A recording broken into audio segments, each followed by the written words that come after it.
അവരെ കൊണ്ട് പറയിക്കും. അവർ ഉത്തരവാദിത്വം അവരെ കൊണ്ട് പറയിപ്പിക്കും. ഞാനിപ്പോൾ ആരെയും കുറ്റവാളിയായിട്ട് കണ്ടെത്തുന്നില്ല. കാരണം മന്ത്രിസഭാ യോഗം ഇത് അന്വേഷിക്കാൻ തീരുമാനിച്ചിരിക്കുകയാണ്.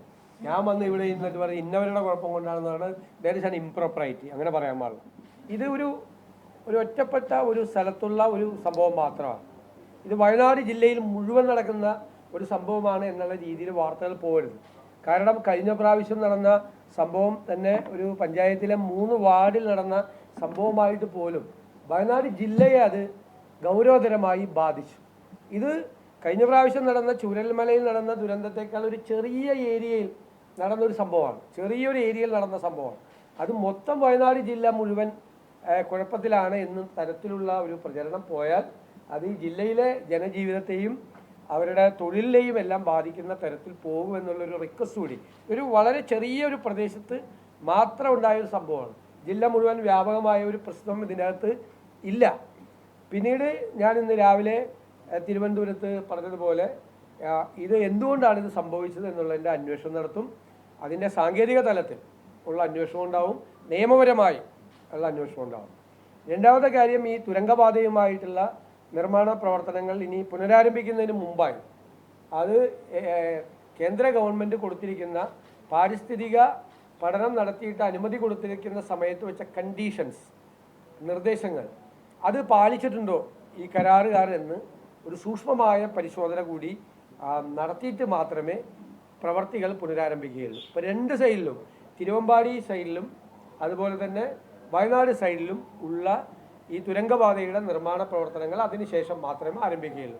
അതിനാവശ്യമായിട്ടുള്ള നിർദ്ദേശം കൊടുത്തിട്ടുണ്ട്. NDRFും ഫയർഫോഴ്സും പോലീസും ജനപ്രതിനിധികളും പൊതുപ്രവർത്തകരും എല്ലാം വളരെ നന്നായി ഈ കാര്യത്തിൽ പ്രവർത്തിക്കുന്നുണ്ട്. അവരെ ഞാൻ പ്രത്യേകമായി അഭിനന്ദിക്കാൻ കൂടി അവസരം വിനിയോഗിക്കും. കൂടിക്കിടക്കുന്ന ആ മണ്ണ് മാറ്റുന്നതും നമ്മൾ അതുകൊണ്ടാണ് നിർത്തിവെച്ചത്. കാരണം ഇപ്പോൾ അത് പെട്ടെന്ന് റിമൂവ് ചെയ്ത് കഴിഞ്ഞാൽ ഇപ്പോൾ ഇങ്ങനെ വല്ലാതെ കിടക്കുകയാണ്. അപ്പോൾ അതുകൂടി ഒന്ന് പരിശോധിച്ചിട്ടാണ് അത് റിമൂവ് ചെയ്യേണ്ടത്. മാത്രമല്ല ടൗൺഷിപ്പിൻ്റെ ചുറ്റുമുള്ള മണ്ണും ഇങ്ങനെ ശേഖരിച്ചിട്ടുള്ള മണ്ണും കൂടി മാറ്റണം എന്നുള്ള നിർദ്ദേശം കൊടുത്തിട്ടുണ്ട്. ഇപ്പോൾ പുതിയതായിട്ടുണ്ടാക്കുന്ന ടൗൺഷിപ്പിൻ്റെ അവിടെയും മണ്ണുണ്ട്, അതുകൂടി നീക്കണമെന്ന് അവരുടെ കരാറുകാരോട് ആവശ്യപ്പെട്ടിട്ടുണ്ട്. അപ്പോൾ ഈ മഴ ശക്തമായി പെയ്തുകൊണ്ടിരിക്കുന്നതിൻ്റെ ഇടയിൽ ഇത് റിമൂവ് ചെയ്യുക എന്ന് പറയുന്നത് അത്ര എളുപ്പമല്ല. തീർച്ചയായിട്ടും പോലീസിൻ്റെ അന്വേഷണം ഉണ്ടാകും, ഉറപ്പായിട്ട്. പോലീസ് FIR എടുത്തിട്ടുണ്ട്. ആ FIRന് പുറത്ത് പോലീസിൻ്റെ ഒരു അന്വേഷണം ഉണ്ടാകും. അല്ല, അത് വരട്ടെ. ഞാൻ പറഞ്ഞല്ലോ, വരട്ടെ. നമ്മൾ എന്താണ് ഏറ്റവും പ്രധാനം, നമ്മുടെ ഫസ്റ്റ് പ്രയോറിറ്റി എന്താ? മനുഷ്യ ജീവൻ്റെ സംരക്ഷണവും നമ്മുടെ വസ്തുവകകളുടെ സംരക്ഷണവും നമ്മുടെ നാടിൻ്റെ സംരക്ഷണവും, അതാണ് നമ്മുടെ ഒന്നാമത്തെ പരിഗണന. അതിന് ദോഷം വരുന്ന ഒന്നും ഉണ്ടാകാൻ പാടില്ല. അല്ലാതെ ഒരു നിർമ്മാണ പ്രവർത്തനം തുടങ്ങി അത് ചെയ്താൽ അത് സ്റ്റോപ്പ് ചെയ്യാനല്ല നമ്മളീ പറയുന്നത്. പക്ഷേ ഇപ്പോൾ തന്നെ തുടങ്ങിയപ്പോഴാണ് ഈ ഒരു ഇതുണ്ടായത്. ആ തുടങ്ങിയതിരിക്കുന്ന കാരണം കൊണ്ടാണോ ഇത് സംഭവിച്ചിരിക്കുന്നത്, അല്ലെ മണ്ണ് കൂട്ടി അവിടെ ഇരിക്കുന്നത് കൊണ്ട്, അവിടെ വെള്ളം കെട്ടി നിന്നത് കൊണ്ടാണ്?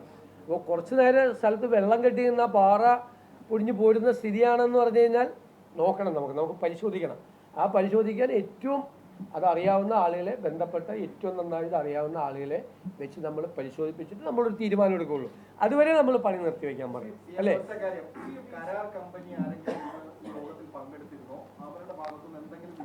അല്ല, ഈ യോഗത്തിൽ കരാർ കമ്പനിക്കാരെ വിളിച്ച യോഗമല്ല, ഇതിൻ്റെ റെസ്ക്യൂ ഓപ്പറേഷനും റീഹാബിലിറ്റേഷനും വേണ്ടിയിട്ടും യോഗം വിളിച്ച യോഗമാണ്. ആ ശ്രീമതി പ്രിയങ്ക ഗാന്ധി ഓൺലൈനിൽ ഉൾപ്പെടെയുള്ളത് പങ്കെടുത്തിരുന്നു. അതിലിപ്പോൾ കരാറുകാരെ വിളിച്ചിട്ട് റെസ്ക്യൂ ഓപ്പറേഷൻ അല്ല, ഔദ്യോഗികമായി ഒന്നും വന്നിട്ടില്ല. ഒരു പത്രസമ്മേളനത്തിലൊക്കെ അവർ നിങ്ങളോട് പറയുന്നതുണ്ട്. പക്ഷെ അവരെ കൊണ്ട് പറയിക്കും. അവർ ഉത്തരവാദിത്വം അവരെ കൊണ്ട് പറയിപ്പിക്കും. ഞാനിപ്പോൾ ആരെയും കുറ്റവാളിയായിട്ട് കണ്ടെത്തുന്നില്ല. കാരണം മന്ത്രിസഭാ യോഗം ഇത് അന്വേഷിക്കാൻ തീരുമാനിച്ചിരിക്കുകയാണ്. ഞാൻ വന്ന് ഇവിടെ ഇന്നിട്ട് പറഞ്ഞ് ഇന്നവരുടെ കുഴപ്പം കൊണ്ടാണെന്ന് പറഞ്ഞാൽ ദർ ഇസ് ആൻ ഇംപ്രോപ്പറൈറ്റി, അങ്ങനെ പറയാൻ പാടില്ല. ഉറപ്പായിട്ട് അതൊക്കെ ചെയ്യും, ഉറപ്പായിട്ട് ചെയ്യും.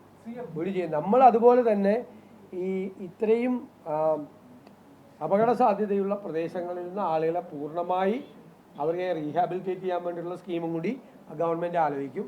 അത് ജില്ലാ അഡ്മിനിസ്ട്രേഷനും ഇവിടുത്തെ ജനപ്രതിനിധികളും തമ്മിൽ ആലോചിച്ചിട്ട് അവർ വയ്ക്കുന്ന നിർദ്ദേശത്തിന് ഗവൺമെൻറ് പൂർണ്ണ പിന്തുണ കൊടുക്കും. എത്ര പേര് അപകട സ്ഥലത്ത് നിന്ന് മാറ്റി താമസിപ്പിക്കണം, അവർക്ക് സ്ഥലം കണ്ടെത്തി വീട് വെച്ച് കൊടുക്കണം എന്ന് ജനപ്രതിനിധികളും ജില്ലാ അഡ്മിനിസ്ട്രേഷനും കൂടി റിപ്പോർട്ട് തന്നാൽ ഗവൺമെൻറ് തയ്യാറാണ്, എത്ര ആളെ വേണമെങ്കിലും. കാരണം അപകടത്തിലേക്ക് ആളുകളെ ഇട്ടുകൊടുക്കാൻ ഗവൺമെൻറ് തയ്യാറല്ല. അവരെ വേറെ എവിടെയെങ്കിലും മാറ്റി താമസിപ്പിച്ചിട്ട് അവർക്ക് ഒരു റീഅറേഞ്ച്മെൻറ്റ് ഉണ്ടാക്കി കൊടുക്കുന്ന, പെർമനൻ്റ് ആയിട്ട് താമസിക്കാനുള്ള സൗകര്യം ഉണ്ടാക്കി കൊടുക്കുന്ന ഗവൺമെൻറ് തയ്യാറാണ്. എത്ര പേരാണെങ്കിലും തയ്യാറാണ്. അപകടത്തിലേക്ക് ആളുകൾ നിങ്ങൾ ഇനി തിരിച്ചങ്ങോട്ട് പോയിക്കോ, അവിടെ അപകടം ഉണ്ടായാൽ എന്താണ് എന്ന് സർക്കാർ പറയില്ല. സർക്കാർ അവരെ പൂർണ്ണമായി പ്രൊട്ടക്റ്റ് ചെയ്യും. ഞാൻ അവിടെ കണ്ടപ്പോൾ, അവിടെ റീഹാബിലിറ്റേഷൻ ക്യാമ്പിൽ കണ്ടപ്പോൾ അവർ പല ഉത്കണ്ഠ പങ്കുവച്ചു. അപ്പോൾ അവർക്ക് ഈ വാക്ക് അവർക്കും കൊടുത്തിട്ടുണ്ട്. അത് ഇപ്പോൾ ഇതിൻ്റെ ഈ 2 ദിവസത്തെ ഈ റെസ്ക്യൂ ഓപ്പറേഷൻ കഴിഞ്ഞ് കഴിഞ്ഞാൽ നമ്മുടെ മുൻഗണന ജനപ്രതിനിധികൾ കൂടി പങ്കെടുത്ത് ആ മുൻഗണന കൊടുത്ത് ആ കാര്യം കൂടി പങ്കാളിച്ചു.